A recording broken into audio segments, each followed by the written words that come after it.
56의 덕임은 48채부의 바지와 속고이가 한꺼번에 터지며 그런 광경을 보게 될 줄은 꿈에도 몰랐다. 추석날 처마를 고치던 용호가 몸을 웅크리는 순간 낡은 솔기가 못대가리에 걸려 뜯어지며 평생 한 번도 본 적 없는 것이 눈앞에 드러났다. 덕임은 황급히 고개를 돌렸지만 날밤 눈을 감을 때마다 낮에 본 모습이 자꾸만 떠올랐다. 결국 사경이 넘고 모두가 잠든 시각, 덕임은 스스로도 알 수 없는 마음에 이끌려 용호가 먼 문은 건넌방 앞에 섰다. 돌아가야 한다고 되뇌면서도 그녀의 손은 이미 방문을 열고 있었다. 그 문을 열기까지 덕임에게는 누구에게도 말하지 못한 31해의 세월이 있었다. 덕임이 시집을 오던 날은 마을에 첫눈이 내리던 날이었다. 사주단자가 오가고 혼담이 정해질 때까지 신랑의 얼굴 한 번 본 적이 없었다. 아버지가 정해준 혼처였고 개성상단에서 포목을 다루는 한씨 집안이라 했다. 혼담이 오가던 며칠 덕임은 밤마다 이불 속에서 얼굴도 모르는 신랑을 상상하며 가슴이 두근거렸다. 키가 클까? 목소리는 어떨까? 그런 상상만으로도 설렜다. 그것이 19 처녀가 가질 수 있는 유일한 기쁨이었다. 가마에 실려 시댁 문턱을 넘던 그날 덕임은 19이었고 신랑 한창수는 24시였다. 가마꾼들의 발걸음에 흔들리며 덕임은 몇 번이고 치마 고름을 만지작거렸다. 첫날 밤 족두리를 벗고 처음 제대로 마주한 신랑의 얼굴은 낯설었지만 나쁘지 않았다. 이 사람과 평생을 살겠구나. 덕임은 그렇게만 생각했다. 좋고 나쁨을 따질 겨를도 없이 그것이 정해진 팔자였다. 두 사람은 서로에게 낯선 채로 이불 속에 들었고 그것이 31해 넘게 이어질 부부의 시작이었다. 혼인한 지 31해가 흘렀다. 아들 하나와 딸 둘을 낳아 모두 장성시켰다. 젊었을 적에는 그럭저럭 살만하다고 여겼다. 아이도 낳고 살림도 꾸려 남부러울 것 없다고 스스로를 달랬다. 하지만 솔직히 말하자면 덕임은 단 한 번도 여자로서 살았다는 느낌을 가져본 적이 없었다. 한서방과의 밤은 호롱불 심지를 한 번 돋울 사이도 되지 않아 끝나버리곤 했다. 무언가를 느끼기도 전에 그는 이미 돌아누워 코를 골았다. 또 벌써요. 속으로 수없이 외쳤지만 입 밖으로 꺼낸 적은 한 번도 없었다. 참는 것이 여인의 덕목이라 배웠고 부부란 원래 이런 것이라 스스로를 달랬다. 세월이 흐르면서 부부의 밤은 점점 뜸해지더니 나중에는 아예 사라져버렸다. 어느새 두 사람은 부부라기보다 한 지붕 아래 사는 남남 같은 사이가 되어 있었다. 덕임이 35 되던 겨울 몸살로 사흘을 알아놓은 적이 있었다. 한서방은 약방에 사람을 보내는 것으로 할 일을 다했다는 듯 사랑채에서 나오지 않았다. 열이 펄펄 끓던 그 밤 덕임은 헛소리를 하면서도 마음 한구석으로 문 밖에서 발소리가 들리기를 기다렸다. 하지만 그 발소리는 끝내 들리지 않았다. 죽 한 그릇 떠먹여준 것은 옆집 노파였다. 한서방은 아내가 알아놓은 일에 대해 끝내 아무 말도 하지 않았다. 마치 그런 일이 없었다는 듯 세월은 흘렀다. 마흘을 넘긴 어느 밤 덕임은 마지막이라는 심정으로 남편 곁에 다가앉았다. 서방님, 저는 아직도 가슴 한쪽이 텅 빈 것 같습니다. 무엇이 부족한지 저도 잘 모르겠지만 가끔은 숨이 막힐 듯합니다. 한창수는 눈살을 찌푸리며 등잔부를 돌아보았다. 나이든 여자가 그런 소리를 입에 담다니 남 부끄러운 줄 아시오. 그런 말은 젊은 새색시나 하는 것이오. 덕임은 더 말을 잇지 못했다. 손끝이 가늘게 떨렸다. 멀리에 꽂았던 은비녀를 조용히 뽑아 경대 위에 내려놓고 돌아누웠다. 그날 밤 이후 두 사람은 서로의 몸에 손을 대지 않았다. 한 이불 속에 누워도 등을 맞대는 일조차 드물어졌고 세월이 흐를수록 그 거리는 더욱 멀어져만 갔다. 어느 해봄 저작거리에 놀이패가 들어온 적이 있었다. 덕임은 구경을 가고 싶어 넌지시 말을 꺼냈으나 한서방은 그런데 쓸 시간이 어디 있느냐며 이런지하에 거절했다. 결국 덕임은 담 너머로 들려오는 풍악 소리만 홀로 들으며 그날 밤을 보냈다. 명절 제사 때마다 사흘 밤낮 제수 음식을 장만하고도 정작 상 한 번 제대로 받지 못하고 부엌에서 선채로 식은 밥을 먹던 밤도 있었다. 손님들이 돌아간 뒤 텅 빈 부엌에 홀로 앉아 있으면 벽에 걸린 조상들의 위패마저 자신을 나무라는 듯했다. 막내딸을 시집 보내고 돌아오던 날 덕임은 가마 안에서 소리 없이 울었다. 슬퍼서인지 이제 자신에게 남은 것이 정말로 아무것도 없다는 사실을 깨달아서인지 알 수 없었다. 딸을 보내며 마지막으로 손을 잡아주던 순간 딸이 물었다. 어머니는 행복하셨어요. 덕임은 차마 대답하지 못하고 그저 웃어 보였다. 그런 밤이면 덕임은 앞꽃이 앞에 쪼그려 앉아 생각했다. 나는 이 집에서 무엇으로 사는가? 며느리로, 아내로, 어미로 사는 것 말고 그냥 한 사람의 여인으로 살아본 날이 며칠이나 되었던가. 답은 늘 같았다. 단 하루도 없었다. 평생 한 사내만 보고 살았는데 그 사내는 덕임을 여자로 보지 않았다. 저 밥하고 빨래하고 집안일하는 사람이었을 뿐이었다. 막내딸이 시집을 가고 난 뒤부터 덕임은 새벽마다 뒷산에 올라 약초를 캐기 시작했다. 처음엔 그저 소일거리였으나 산길을 오르내리며 굽었던 등이 조금씩 고다지고 팔다리에 힘이 붙는 것이 느껴졌다. 이슬 맺힌 풀숲을 헤치며 더덕이나 도라지를 캐다 보면 잡념이 사라지고 숨이 트였다. 산 정상에 올라 마을을 내려다볼 때면 이상하게 마음이 넓어지는 기분이었다. 장에 약초를 내다 팔러 갈 때면 단골 약방 노파가 종종 말을 건넸다. 자네는 여전히 정정하구먼.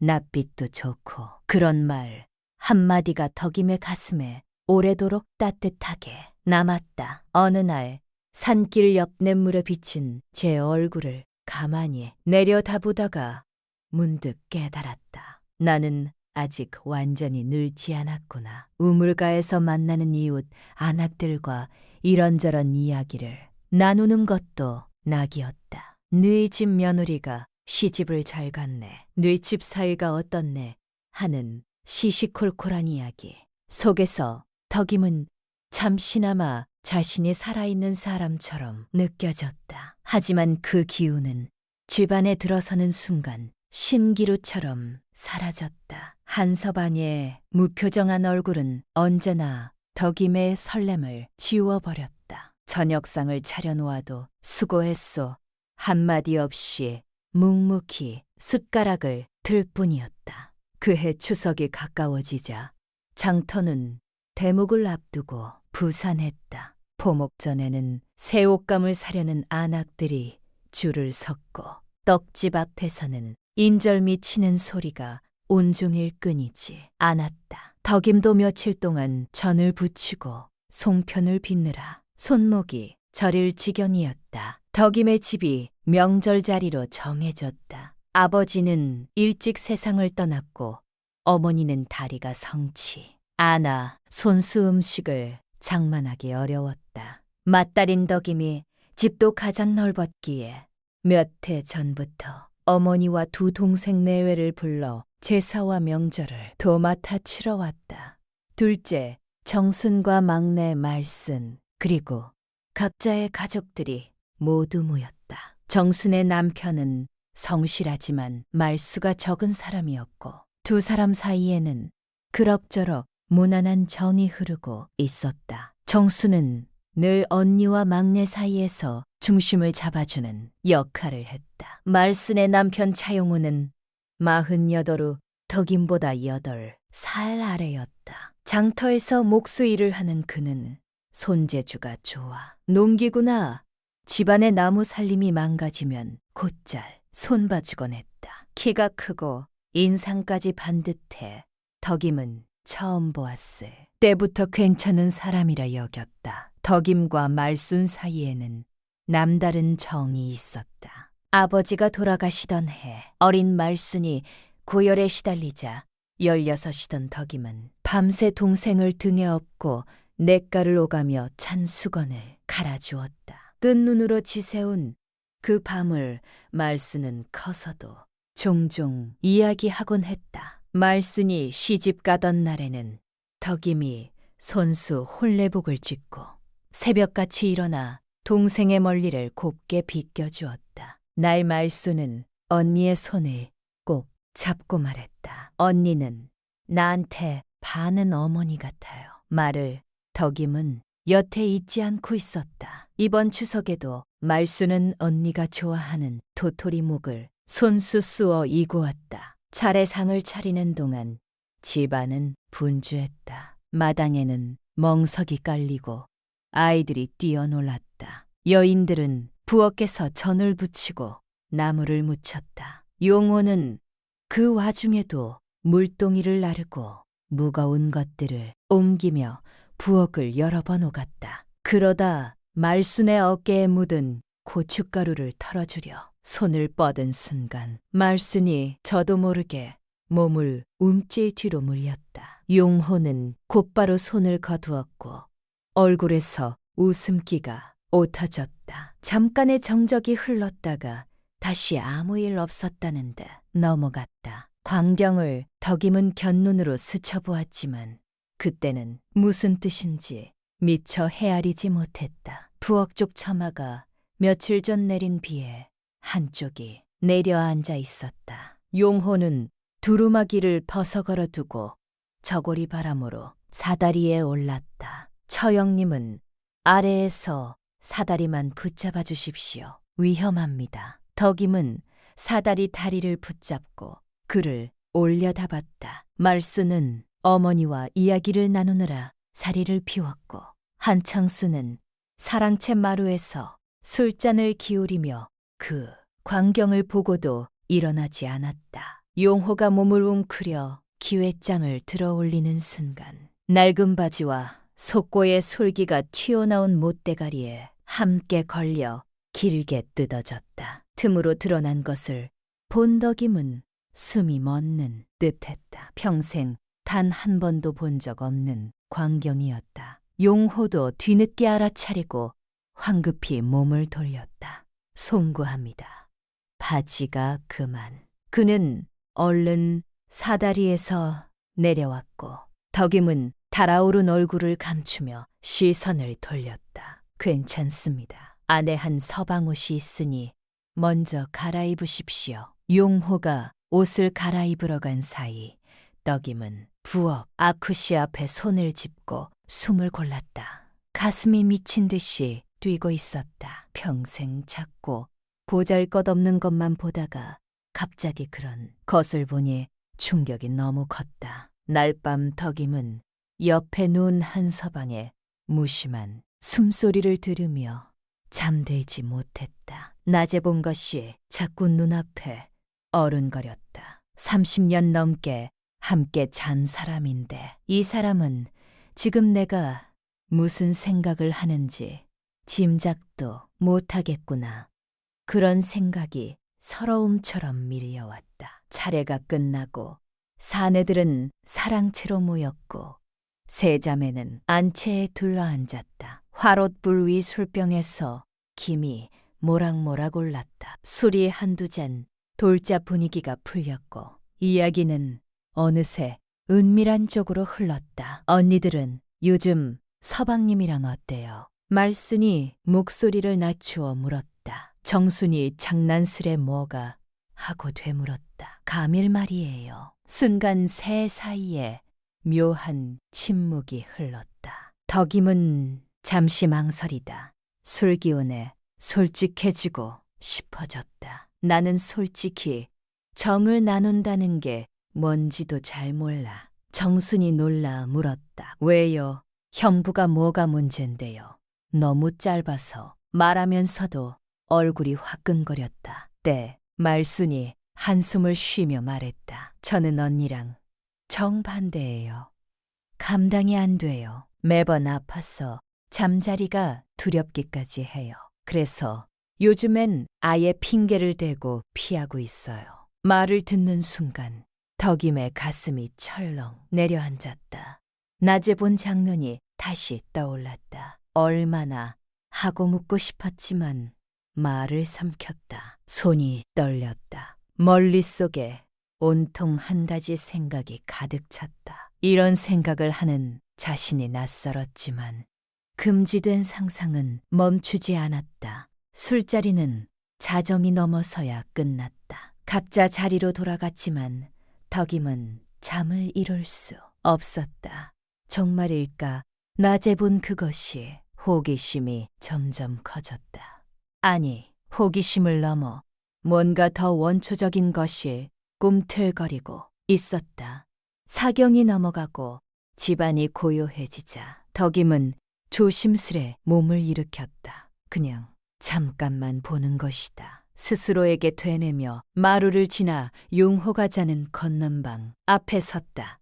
안 된다. 돌아가라. 이성이 말렸지만 손은 이미 문고리를 돌리고 있었다. 방 안은 어두웠고 창호지 너머 달빛이 희미했다. 이불 가장자리를 살짝 들추는 순간 어둠 속 실루엣이 상상을 초월했다. 세상에 말도 안 된다. 입을 틀어막았지만 작은 신음이 새어나왔다. 그 순간 용호가 몸을 돌려 눈을 떴다. 사실 그는 처음부터 잠들지 않고 있었다. 인기척에 눈을 떴다가 처형임을 알아보고는 놀라 무슨 말을 하려 했지만 겁에 질려 그대로 얼어붙은 그녀를 보고는 차마 소리를 내지 못했다. 덕임은 화들짝 놀라 물러나 방을 나왔다. 가슴이 미친 듯이 뛰었고 방금 전 일이 믿기지 않았다. 이불을 뒤집어 쓰고 몸을 웅크렸다. 용호는 그날 밤 내내 잠을 이루지 못했다. 처음으로 처형이라는 사람이 낯설게 보이기 시작한 밤이었다. 다음 날 아침 덕임은 거의 잠을 못 이룬 채 일어났다. 얼굴은 창백했다. 부엌으로 나가니 식구들이 아침상을 받고 있었다. 상 위에는 어제 지은 송편과 나물 반찬이 놓여 있었지만 덕임의 눈에는 아무것도 들어오지 않았다. 용호와 눈이 마주치자 덕임은 황급히 시선을 피했다. 처형님, 안색이 좋지 않으신데요. 용호가 걱정스레 물었다. 목소리는 평소와 다름없이 다정했지만 덕임의 귀에는 어제와는 다른 울림으로 들렸다. 그냥 잠을 설쳐서요. 옆에서 한서방은 아무것도 눈치채지 못한 채 묵묵히 밥술을 뜨고 있었다. 무심함이 오늘따라 유난히 낯설게 느껴졌다. 마침 어머니께 드릴 다식에 넣을 참기름이 떨어진 것을 알고 한서방이 일렀다. 부인, 장에 좀 다녀오. 짐을 챙기는데 처형님, 제가 함께 가겠습니다. 짐도 많을 텐데요. 용호가 나섰다. 덕임은 손사래를 쳤지만 그는 이미 집신을 신고 있었다. 장으로 가는 좁은 길, 가을바람에 억새가 흔들리고 기로에는 구절초가 드문드문 피어 있었다. 지게꾼들이 간간히 스쳐 지나갔다. 덕임은 걸으면서도 어제 일이 자꾸 떠올라 심장이 두근거렸다. 아무 일도 없었던 것처럼 굴어야 하는데 자꾸만 곁눈질로 용호를 살피게 되는 자신이 낯설었다. 저 사람도 지금 어제 일을 생각하고 있을까? 처형님. 용호가 조심스레 입을 열었다. 어젯밤에 왜 그러셨습니까? 덕임은 걸음을 멈추고 보자기를 꽉 쥐었다. 저기 그게 말이 제대로 나오지 않았다. 알고 계셨습니까? 네, 그냥 모른 척 했습니다만 깨어 있었습니다. 더 이상 걸을 수 없어서 덕임은 길석 돌 위에 주저앉아 얼굴을 감쌌다. 눈물이 뚝뚝 떨어졌다. 서방님이랑 37회를 살면서 여자로 산다는 게 뭔지도 몰랐습니다. 시집 온 뒤 단 하루도 정말 원하는 것을 말해본 적이 없었습니다. 그런데 어제 그 일을 보고 나서 미쳐버릴 것 같았습니다. 제가 이런 여자였다는 걸 저도 몰랐습니다. 용우는 옆에 나란히 앉아 아무 말 없이 덕임이 울음을 그칠 때까지 기다려주었다. 저도 사실 힘들었습니다. 한참 후 용호가 입을 열었다. 처음엔 그저 몸이 약해서 그런 줄 알았습니다. 혼인 첫날 밤부터 말수는 몸이 굳어 있었지요. 세월이 흐를수록 그것이 두려움이라는 걸 알게 됐습니다. 손끝이 닿기만 해도 몸이 움츠러들었으니까요. 처음엔 저를 싫어하는 줄 알았습니다. 조심스러울수록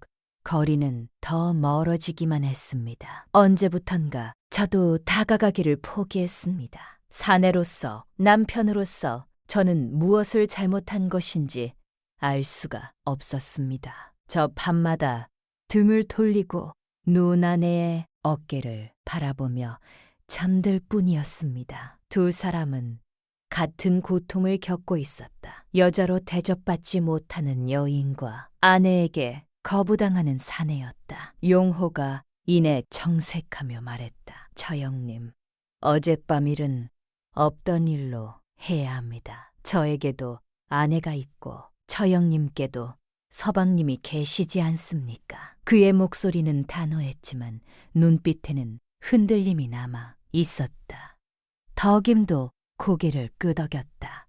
알고 있습니다. 다시는 이런 마음을 품지 않겠습니다. 두 사람은 자리에서 일어나 다시 걷기 시작했다. 애써 아무렇지 않은 척 발걸음을 옮겼지만 서로의 숨소리가 유난히 크게 느껴졌다. 그런데 얼마 못 가 자갈길에서 덕임이 발을 헛디뎌 휘청였고 용호가 반사적으로 팔을 붙잡아 주었다. 손이 닿은 순간 두 사람 모두 그 자리에 굳어버렸다.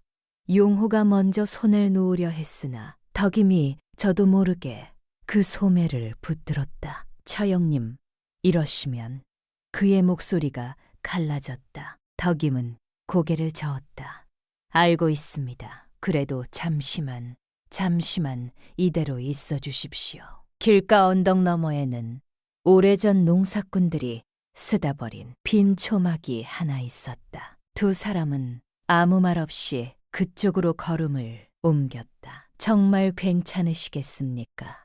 용호가 마지막으로 물었다. 여기까지 왔는데 이제와 돌아갈 수는 없습니다. 덕임의 목소리가 떨렸다. 무막 앞에 이르러서도 용호는 한동안 문을 열지 못했다. 그러나 덕임이 그의 소매를 놓지 않자 마침내 두 사람을 붙들던 마지막 도리마저 무너지고 말았다.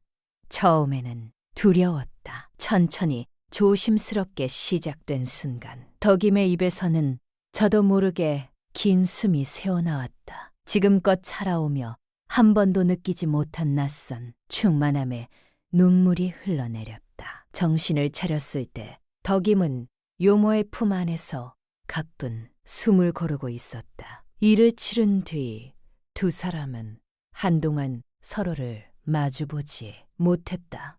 두렵고 부끄러웠다. 막박 마른 억새 사이로 스치는 바람 소리만 정적을 채웠다. 용호가 먼저 옷매무시를 고치며 말했다. 다시는 이런 일이 없어야 합니다. 덕임은 고개를 끄덕였지만 소매 속 손은 여전히 떨리고 있었다. 두 사람은 한동안 말없이 떨어져 앉아 있다가 오씨가 가까워지기 전에 서둘러 초막을 나왔다. 장터가 가장 붐비는 시각에 사람들 틈으로 섞여 들어가면 누구도 두 사람이 함께 있었던 시간을 헤아리지 못할 터였다.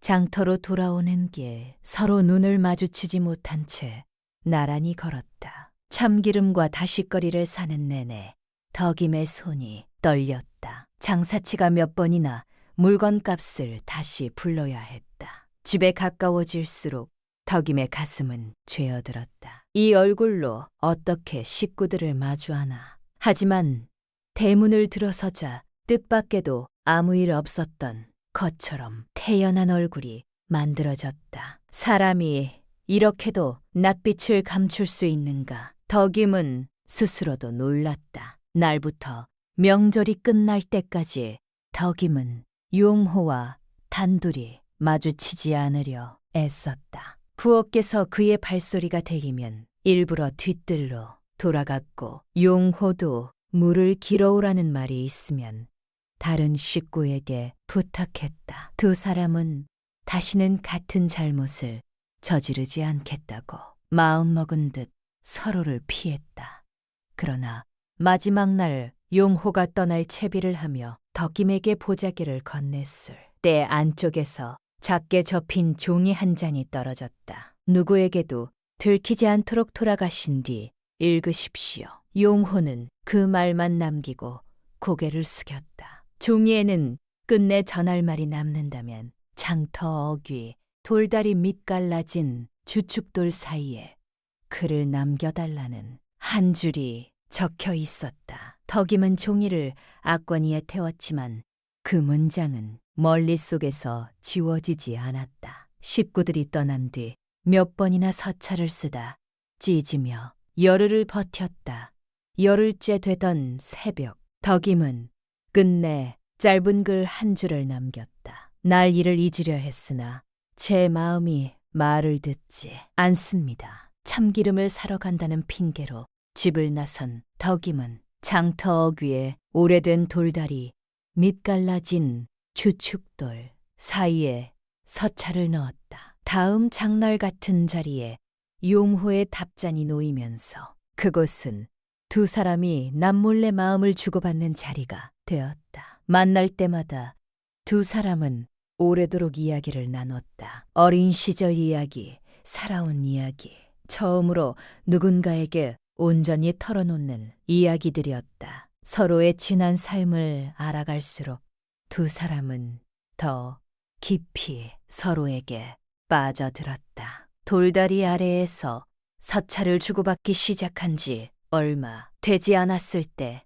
용호는 목수일을 하다 손바닥을 깊이 베인 채 약속 장소에 나타났다. 덕임은 피가 뺀 험겁을 보고 놀라 그를 냇가로 데려갔다. 상처를 씻고 캐 두었던 약초를 찍어 붙이는 동안 용호는 한마디도 하지 못한 채 덕임의 손끝만 바라보았다. 말순에게 보이면 걱정할 텐데 어찌 이리 다치셨습니까? 덕임이 나무라듯 말하자 용호는 쓸쓸하게 웃었다. 제 상처를 이렇게 오래 들여다봐준 사람이 언제 있었는지 기억나지 않습니다. 말에 덕임의 손이 잠시 멈췄다. 두 사람은 그날 처음으로 서로를 향한 마음이 단지 한순간의 욕정에서 비롯된 것만은 아니라는 것을 느꼈다. 덕임은 새 헝겊으로 그의 손을 단단히 감싸주었고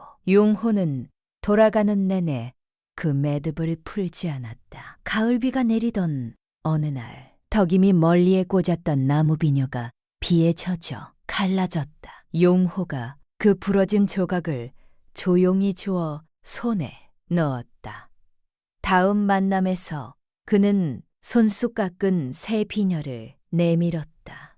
처형님께 드리고 싶었습니다. 덕임은 차마 그 자리에서 멀리에 꽂지 못하고 소매 속 깊이 감췄다. 돌다리 아래에서 서찰을 주고받기 시작한 뒤 용호는 만날 때마다 덕임의 안색부터 살폈다. 처형님, 요즘 잠은 좀 주무십니까? 낯빛이 많이 상하셨습니다. 그런 말 한마디에 덕임은 이상하게 마음이 놓였다. 37년을 함께 산 남편도 하지 않던 말이었다. 두 사람은 만날 때마다 작은 것들을 주고받았다. 어느 날은 산에서 캔 도라지 몇 뿌리를, 어느 날은 길에서 주웠다는 예쁜 조약돌 하나를 용호가 건넸다. 대단한 것은 아니었지만 그 작은 정성이 덕임의 가슴을 채웠다. 3-7해를 살아온 남편에게서는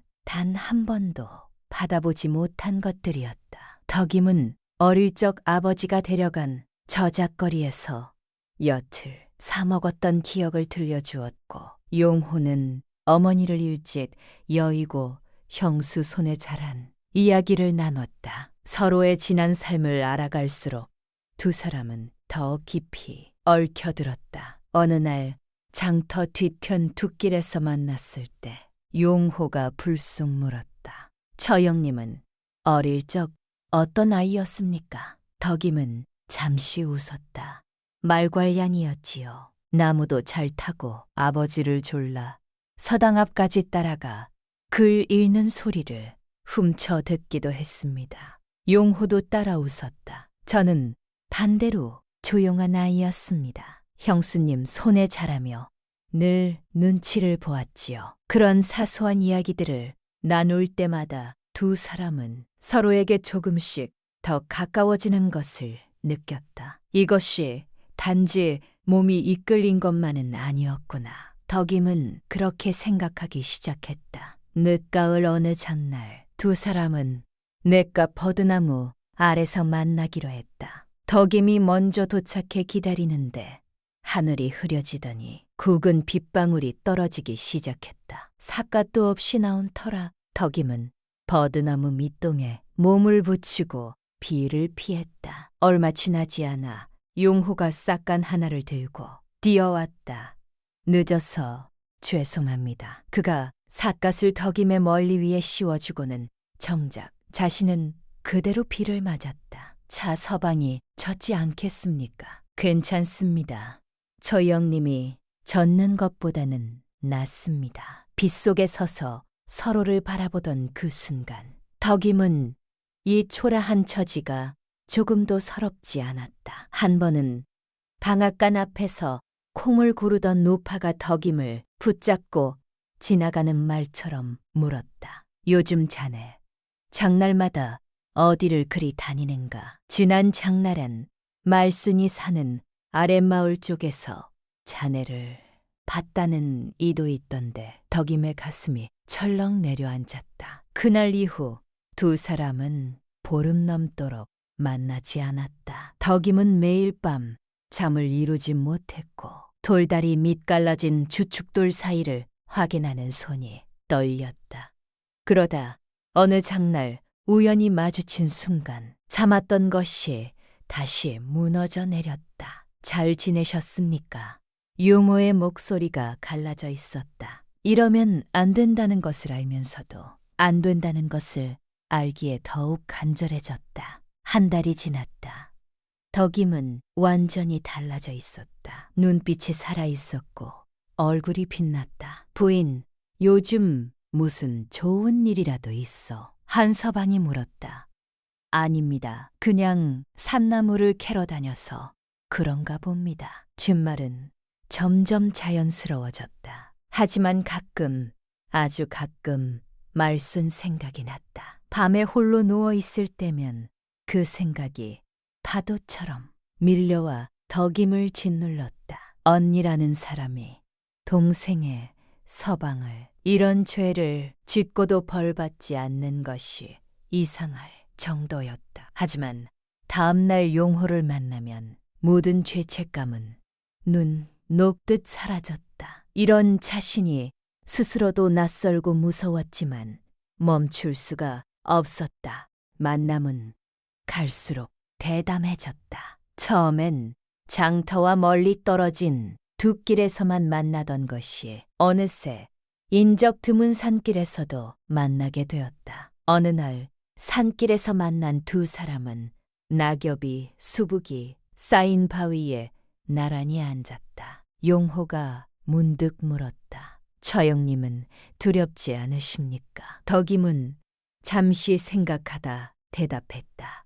두렵습니다. 매일 밤 잠들기 전이면 이 모든 것이 들통날까봐 심장이 조여옵니다. 하지만 그보다 더 두려운 것은 이것을 잃는 것입니다. 다시 그 예전의 나로 돌아가는 것이 더 무섭습니다. 용호는 아무 말 없이 덕임의 손을 꼭 쥐었다. 어느 날은 마을에서 심리도 안 되는 곳까지 나가기도 했다.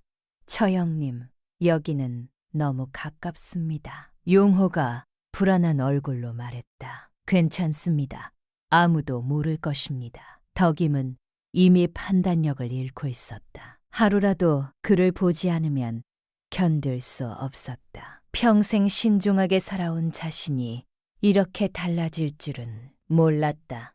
어느 날 용호가 물었다. 우리 언제까지 이럴 수 있겠습니까? 그의 목소리에는 처음으로 지친 기색이 묻어 있었다. 덕임은 대답할 수 없었다. 언젠가는 끝이 온다는 것을 알고 있었지만 그 끝을 마주할 용기가 없었다. 두 사람은 알고 있었다. 이것이 파국으로 치닫고 있다는 것을. 하지만 멈출 수 없었다. 마치 벼랑 끝을 향해 걷고 있다는 것을 알면서도 발걸음을 멈추지 못하는 사람들처럼. 집에서는 한창수가 조금씩 낌새를 느끼고 있었다. 어느 날 아내의 멀리에서 낯선 나무 비녀를 발견했다. 이것이 어디서 났소?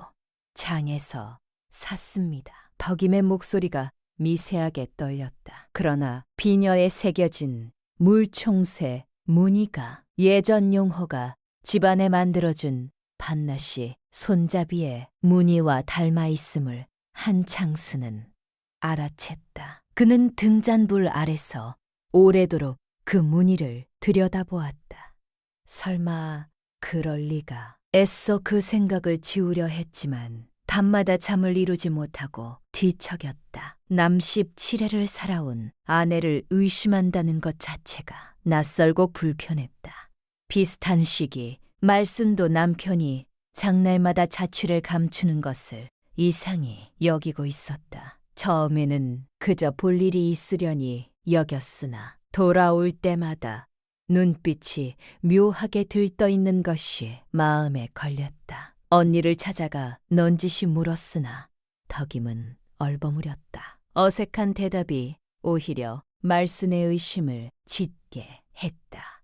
어느 늦은 장날 말순은 평소보다 한참 늦게 돌아온 용호를 대문 앞에서 기다리고 있었다. 오늘은 어디를 다녀오셨어요? 용호는 잠시 눈을 피하다가 윗마을 김서방에 쟁기를 고쳐주고 왔다고 답했다. 말쓰는 말없이 그의 손을 내려다보았다. 쟁기를 손봤다면 손과 소매에 남아있어야 할 밥밥이나 흙먼지 하나 보이지 않았다. 오히려 소매 끝에서는 덕임이 즐겨 쓰던 약초향이 희미하게 났다. 말씀은 더 묻지 않고 저녁상을 내왔지만 그날 밤 남편이 등을 돌린 뒤에도 오래도록 눈을 감지 못했다. 다음 날 김서방을 찾아가 넌지시 쟁기 이야기를 꺼냈을 때 그는 그런 부탁을 한 적이 없다고 했다. 그제야 말수는 자신이 두려워하던 의심이 이미 사실에 가까워졌음을 깨달았다. 그러나 언니의 이름을 입에 올리는 것조차 무서워 한동안 아무에게도 말하지 못했다. 그러던 중 한 노파가 덕임을 아랫마을 길목에서 여러 번 보았다는 말을 말순에게 전했다. 말순은 마침내 한창수를 찾아가 두 사람이 집을 비운 날을 하나씩 맞춰보았다. 두 사람이 자취를 감추는 날이 신기하리만치 겹쳤다. 두 사람의 짐작은 서서히 하나로 모여갔다. 용호 역시 요즘 들어 말순의 눈빛이 예사롭지 않다는 것을 느끼고 있었다. 아내가 묻는 말에 곧잘 대답을 흐리는 자신을 보며 언제까지 이것이 감춰질까 하는 불안이 스멀스멀 올라왔다. 그러면서도 덕임을 향한 마음은 멈추지 않았다. 그것이 스스로도 이해되지 않는 일이었다. 한창수는 며칠 뒤 아내의 뒤를 몰래 봤다. 멀찍이 거리를 두고 따라가던 그의 손에는 식은댐이 패어났다. 덕임이 장터어기 돌다리 밑에서 서찰을 꺼내 소매에 넣는 모습을 본 순간 애써 외면하던 의심이 현실로 다가왔다. 날 저녁 덕임이 옷을 갈아입다가 소매에서 종이 한 장을 떨어뜨렸다. 한창수는 아무 말 없이 그것을 주워 펼쳐보았다. 서찰에는 다음 장날 마을 외곽의 빈 방앗간에서 만나자는 말이 적혀 있었다. 그는 글을 모두 읽은 뒤 덕임이 눈치채지 못하도록 다시 옷가지 사이에 넣어두었다. 밤이 깊자 한창수는 말순을 찾아갔다. 자네가 직접 보아야 할 것 같네. 말순은 아무 말 없이 고개를 끄덕였다. 약속된 날 두 사람은 멀리서 덕임과 용호의 뒤를 따라 방앗간으로 향했다. 함께 걷는 내내 두 사람은 단 한마디도 나누지 않았다. 방앗간 문이 쿵쾅거리며 흔들리는 순간 덕임은 얼어붙었다. 방앗간 아너둑한 공기 속으로 찬바람이 훅 밀려들었다. 이어 들려온 목소리가 누구의 것인지 덕임은 단번에 알아차렸다. 서방님, 나오세요. 용호가 천천히 문을 열자 문 밖에는 말순과 한창수가 함께 서 있었다. 말순의 얼굴은 눈물로 젖어 있었고 온몸이 떨리고 있었다.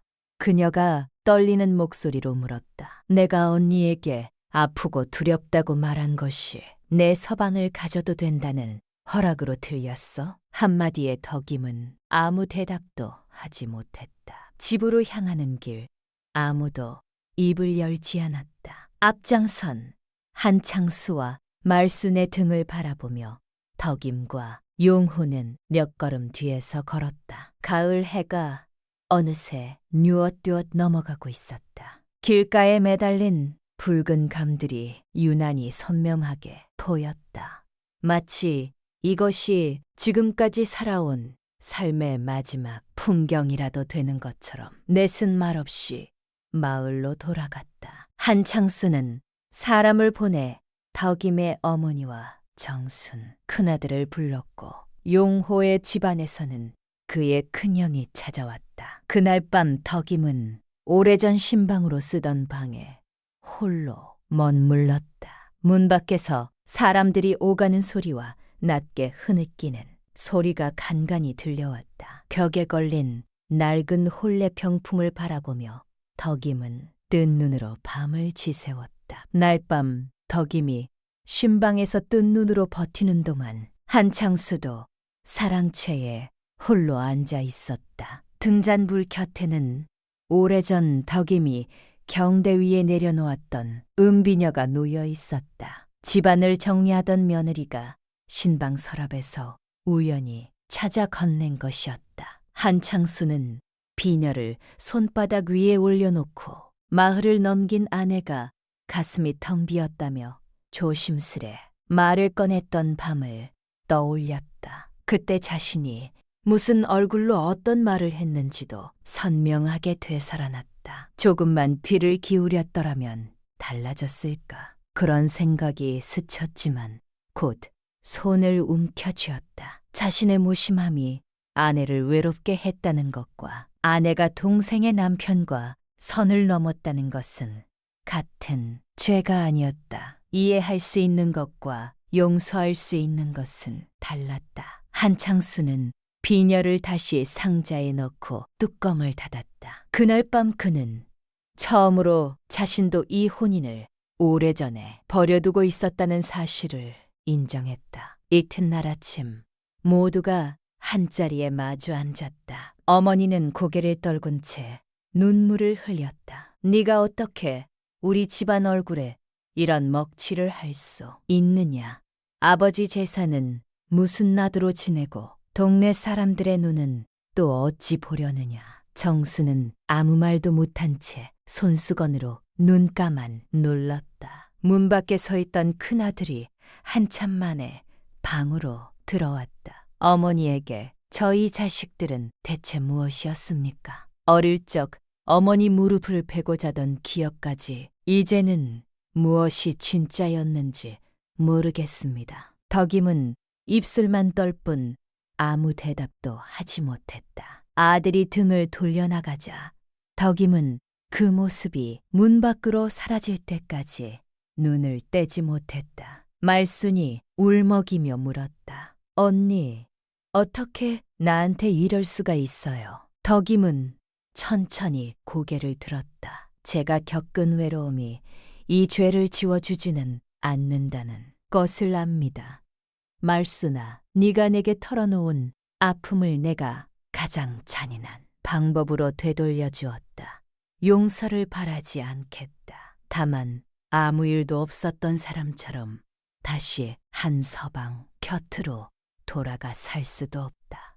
용호도 무릎을 꿇고 멀리를 숙였다. 이 모든 것은 제가 자초한 일입니다. 처형님이 흔들리시는 것을 알면서도 제가 먼저 손을 놓지 못했습니다.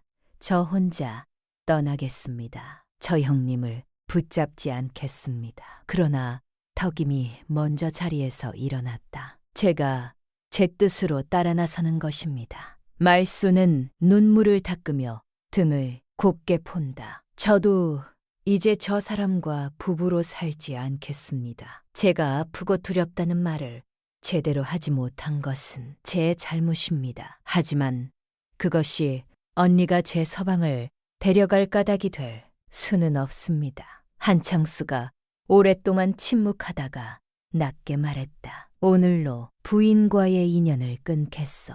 음행의 죄를 관하에 알리면 두 집안과 아이들의 앞날까지 무너질 것이니 그 일만은 하지 않겠소.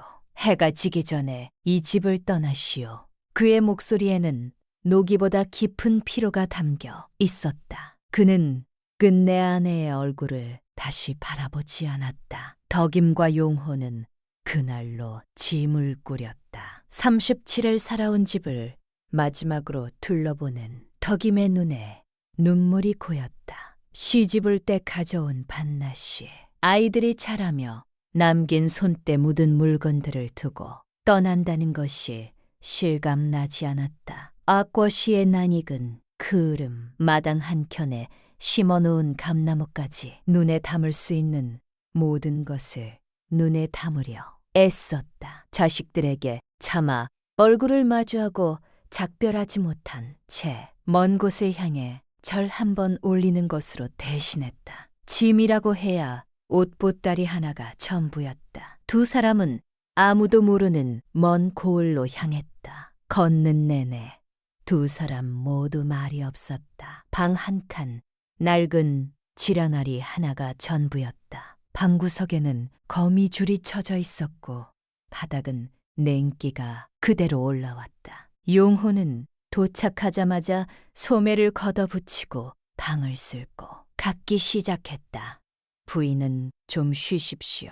아닙니다. 같이 하겠습니다. 두 사람은 해가 질 때까지 함께 방을 정돈했다. 날밤 조 한 줌으로 술, 죽을 나눠 먹으며 웃었다. 숟가락 하나로 번갈아 떠먹으면서도 두 사람은 서로의 얼굴을 보며 웃음을 멈추지 못했다. 비루하지만 따뜻한 첫 끼니였다. 가진 것은 아무것도 없었지만 어느 때보다 배가 불렀다. 첫 겨울은 유독 혹독했다. 방 틈으로 찬바람이 새어들었고 땔감을 살 돈도 넉넉지 않았다. 나물조차 팔리지 않는 날이 이어지면서 두 사람의 가는 바닥을 드러냈다.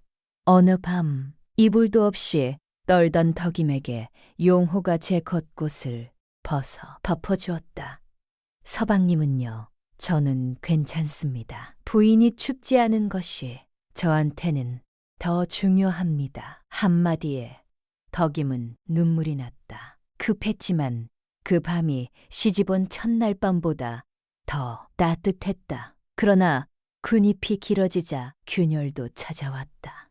부인, 제가 괜한 짓을 해서 이 고생을 시키는 것 같습니다.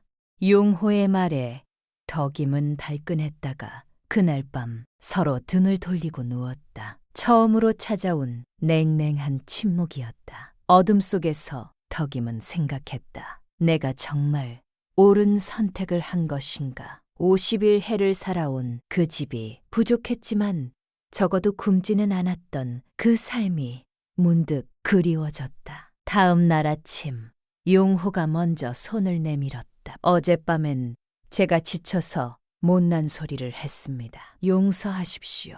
그날 이후 두 사람은 힘든 것을 감추기보다 서로 나누기로 했다. 그것이 두 사람을 더 단단하게 묶어주었다. 이듬해 봄, 옛 마을 사람 하나가 장터에서 덕임을 알아보았다. 그는 한참을 쳐다보다가 말없이 돌아섰지만 며칠 지나지 않아 두 사람이 동생의 가정을 깨뜨리고 달아난 사이라는 소문이 퍼졌다. 세를 준 집주인도 찾아와 난처한 얼굴로 말했다. 집세를 제때 내는 한 당장 내쫓지는 않겠소. 다만 동네에서 더 큰 말썽이 생기면 나도 어쩔 수 없소. 용호는 그날 밤 다시 다른 고을로 옮기자고 했다. 부인, 아무도 우리를 모르는 곳으로 가는 것이 낫겠습니다.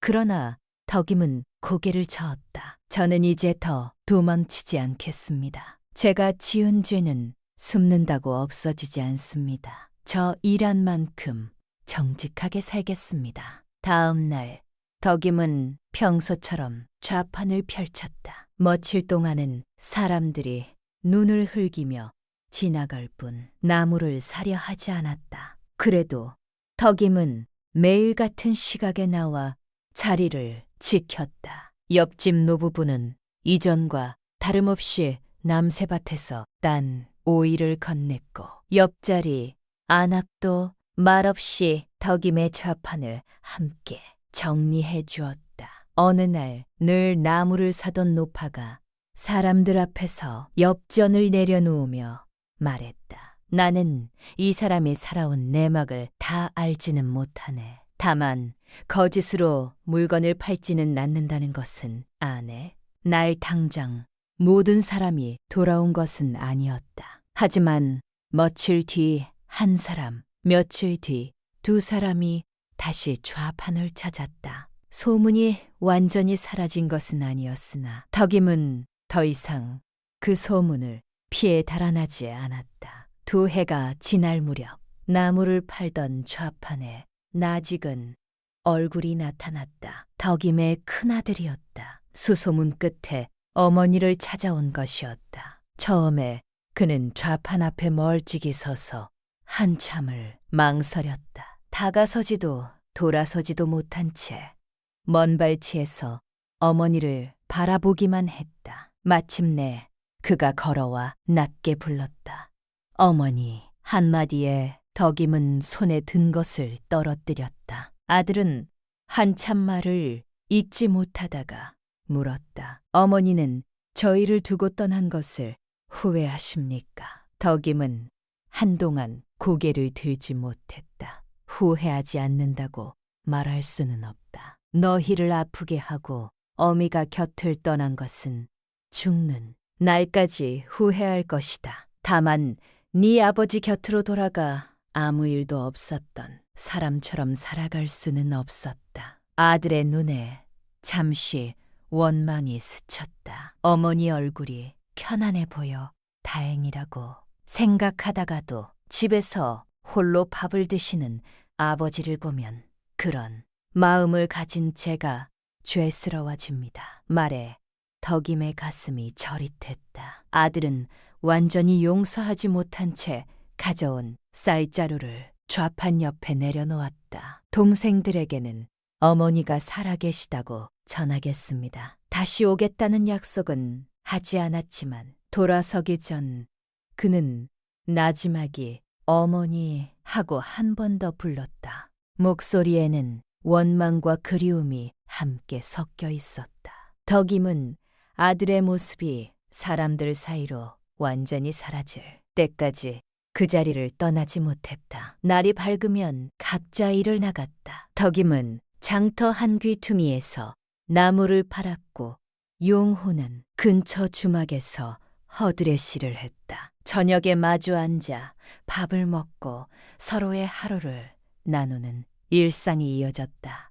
오늘 나물이 얼마나 팔렸어? 용호가 물으면 덕임은 엽전 몇 딕을 내보이며 시 웃었다. 한서방은 30일 해 동안 단 한 번도 그런 것을 묻지 않았다. 넉넉하지 않은 밥상이었지만 두 사람은 늘 마주 앉아 서로의 얼굴을 보며 밥을 먹었다. 그것만으로도 충분했다. 그해 가을 용호가 몸살을 심하게 앓은 적이 있었다. 사흘을 꼬박 알아놓은 그를 덕임은 밤낮으로 간호했다. 이마에 젖은 수건을 얹어주고 죽을 쑤어 한 숟갈씩 떠먹였다. 밤새 그의 곁을 지키며 열이 오르내리는 것을 살폈다. 부인, 저는 괜찮으니 좀 쉬십시오. 용호가 힘없이 말했지만 덕임은 고개를 저었다. 아플 땐 곁에 있어주는 것이 사람 도리입니다. 말을 하는 순간 덕임은 문득 35 되던 겨울 홀로 알아누웠던 자신의 모습이 떠올랐다. 그때는 아무도 곁에 없었다. 지금은 다르구나. 사실 하나만으로도 눈시울이 뜨거워졌다. 사흘 만에 열이 내리고 용호가 눈을 떴을 때 그는 덕임의 초췌한 얼굴을 보고 말했다. 저 때문에 부인이 더 상하신 것 같습니다. 덕임은 웃으며 대답했다. 이런 상함이라면 얼마든지 괜찮습니다. 가게를 얻을 만큼의 돈이 모이지 않자 용호는 어느 날낡은 보자기에 대패와 끌, 먹주를 싸기 시작했다. 목수에게 손과도 같은 연장이었다. 덕임이 놀라 묻자 그는 이것을 팔면 가게 한 칸에 보증금은 마련할 수 있다고 대답했다. 덕임은 보자기를 빼앗듯 끌어안았다. 이걸 팔면 서방님은 무엇으로 일을 하십니까? 우리 살림을 시작하자고 당신의 손까지 팔 수는 없습니다. 날부터 덕임은 새벽에는 산나무를 캐고 낮에는 좌판을 지키며 밤에는 이웃집 빗바느질까지 맡았다. 용호도 주망일을 마친 뒤 남의 집 문짝과 농기구를 고쳐주었다. 손바닥이 갈라지고 눈이 충혈되어도 두 사람은 모은 엽전을 작은 항아리에 한 디씩 넣었다. 어느 겨울밤 항아리를 비워 세어보니 마침내 가게 한 칸을 얻을 만큼의 돈이 되었다. 용호는 오래도록 아무 말도 하지 못하다가 덕임의 치러진 손을 두 손으로 감쌌다. 이 가게는 제 연장보다도 부인의 손으로 먼저 세운 것입니다. 그렇게 모은 돈으로 두 사람은 장터 끝자락에 작은 가게 한 칸을 세냈다. 그러나 두 사람이 어떤 사연으로 이 고을에 왔는지 아는 상인들은 쉽게 발길을 들이지 않았다. 며칠 동안 손님 하나 없는 날이 이어지자 용호는 태연한 척하면서도 밤마다 깊은 한숨을 내쉬었다. 주인이 밀린 새를 더는 기다려줄 수 없다고 말하려던 날 늘 덕임의 나무를 사던 노파가 가게 안으로 들어와 엽전을 내려놓았다. 나는 물건이 좋은지 나쁜지만 본다네. 사람 사는 사정은 누구에게나 있는 법이지. 가게 문을 연 뒤 처음으로 물건을 산 손님은 그 노파 한 사람뿐이었다. 다음 날에는 옆집 노부부가 필요한 물건을 사 갔고 며칠 뒤에는 좌판 시절에 단골들이 하나둘 가게 문을 열었다. 손님은 아주 더디게 늘었지만 두 사람은 매일 새벽 문을 열고 밤늦게까지 자리를 지켰다. 개가을 옆집 노부부가 나눠준 배추로 김장을 하던 날 용호는 서툰 손으로 배춧잎을 나르며 말했다. 부인보다 제가 훨씬 서툰 것 같습니다. 덕임도 따라 웃었다. 시집 온 뒤 처음으로 부엌 일이 고된 의무가 아니라 함께하는 일이 되었다. 가게가 자리를 잡아가면서 삶에도 여유가 조금씩 생겼다. 명절이면 소박하게나마 상을 차려 둘이 마주 앉았고 어느 해 겨울에는 큰맘 먹고 무명이불 한 채를 새로 장만했다. 이제 우리도 어엿한 살림을 차린 것 같습니다. 용호가 말했다. 덕임은 웃으며 고개를 끄덕였다. 세상에 내세울 것 하나 없는 살림이었지만 그것으로 충분했다. 손님이 뜸한 오후면 두 사람은 가게 문 앞에 나란히 앉아 지나가는 사람들을 구경했다. 그저 그렇게 앉아 있는 것만으로도 하루가 다 채워지는 것 같았다. 세월이 흘러 정순에게서 서찰 한 통이 왔다. 인편을 통해 어렵게 수소문한 것이었다. 언니, 그동안 어찌 지냈는지 궁금해서 몇 자 적습니다. 어머니는 여전히 언니 이야기를 꺼내지 않으시지만 저는 가끔 언니가 그립습니다. 짧은 서찰이었지만 덕임은 그것을 몇 번이고 읽었다. 한창수는 재혼하지 않고 자식들과 조용히 지내며 세월과 함께 조금씩 마음이 누그러졌다 했다. 아버지 제사 때마다 말없이 술을 올릴 뿐 누구도 그 속을 헤아리지 못한다고 했다. 그 소식을 들었을 때 덕임은 오래도록 착잡한 마음이었다.